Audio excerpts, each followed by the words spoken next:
അച്ഛനോട് ചില കാര്യങ്ങൾ ചോദിക്കണമെന്നുണ്ടായിരുന്നു.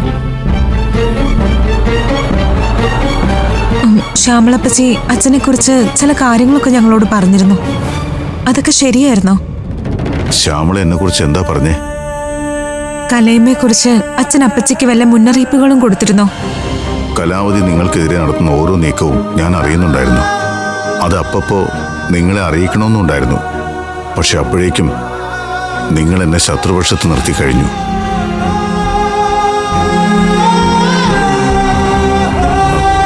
നിങ്ങളെ ആരെയും ഞാൻ കുറ്റം പറയില്ല.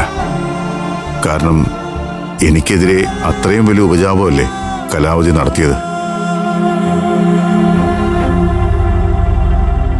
അവളുടെ ബ്രെയിൻ വാഷിങ്ങിൽ നിങ്ങളെല്ലാം വീണുപോയി.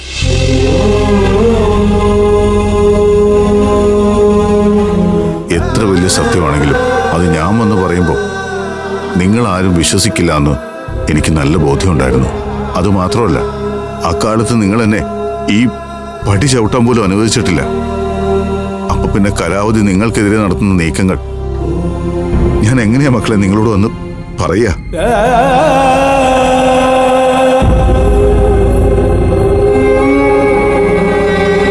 പിന്നെ എന്റെ മുമ്പിലുള്ള ഏക വഴി ശ്യാമളയായിരുന്നു. പല കാര്യങ്ങളും നിങ്ങളിലേക്ക് എത്തിക്കാൻ വേണ്ടി ഞാൻ ശ്യാമളയെ അറിയിച്ചുകൊണ്ടേയിരുന്നു.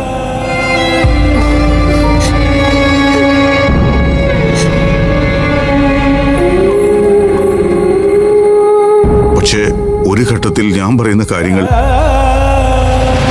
ശ്യാമളയും വിശ്വസിക്കാതെയായി.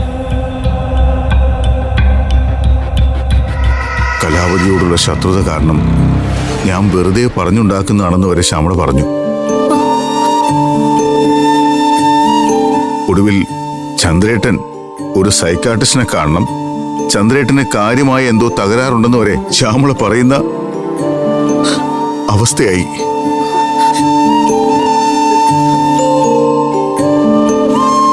പിന്നെ എന്റെ മുമ്പിൽ മറ്റു വഴികളൊന്നുമില്ലായിരുന്നു. എന്റെ മക്കളുടെ ജീവൻ സംരക്ഷിക്കേണ്ടത് ഒരു അച്ഛൻ എന്ന നിലയിൽ എന്റെ കടമയായി ഞാൻ ഏറ്റെടുത്തു.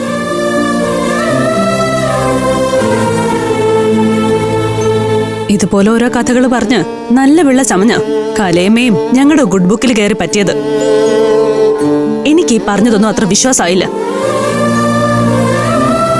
ചന്ദ്രൻ സാറ് പറഞ്ഞതെല്ലാം സത്യമാണ് മക്കളെ.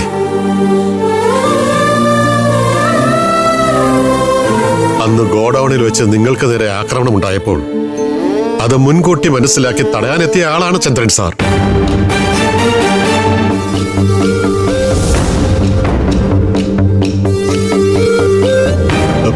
അദ്ദേഹത്തെ അവിടെ വെച്ചാണ് ഞാൻ കാണുന്നതും പരിചയപ്പെടുന്നതും. അതിനുശേഷം നിങ്ങളുടെ എല്ലാവരുടെയും സംരക്ഷണത്തിന് വേണ്ടി ഈ ചന്ദ്രൻ സാറാണ് എന്നെ ഈ പഞ്ചരത്നത്തിലേക്ക് പറഞ്ഞയച്ചത്.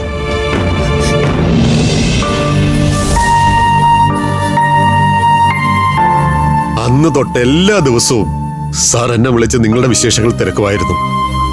കലാവതിയുടെ മേലൊരു കണ്ണ് വേണമെന്ന് എന്നോട് പറഞ്ഞിരുന്നു. അങ്ങനെ എല്ലാ അർത്ഥത്തിലും ഒരച്ഛൻ മക്കളോട് കാണിക്കേണ്ട കരുതലും സ്നേഹവും മറഞ്ഞിരുന്നിട്ടാണെങ്കിലും ചന്ദ്രൻ സാർ നിങ്ങളോട് കാണിച്ചിട്ടുണ്ട്.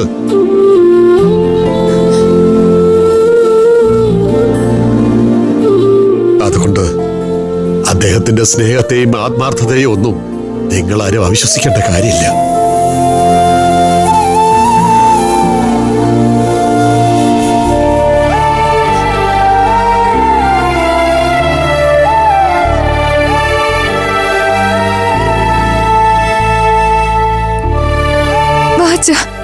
നമുക്ക് ഊണ് കഴിച്ചിട്ട് പോവാം.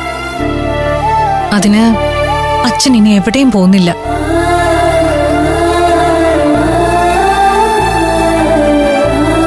ഇവിടെ ഈ പഞ്ചരത്നത്തിൽ നമ്മുടെ കൂടെയാ ഇനിയുള്ള കാലം അച്ഛൻ കഴിയാൻ പോകുന്നേ.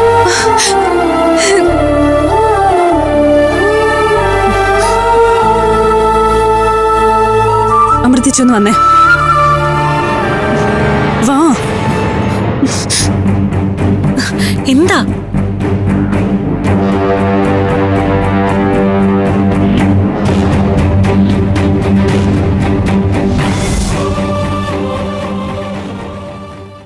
ഫ്ലവേഴ്സ് സ്മാർട്ട് ഷോ ശനി ഞായർ ദിവസങ്ങളിൽ രാത്രി 9:30 ഫ്ലവേഴ്സിൽ.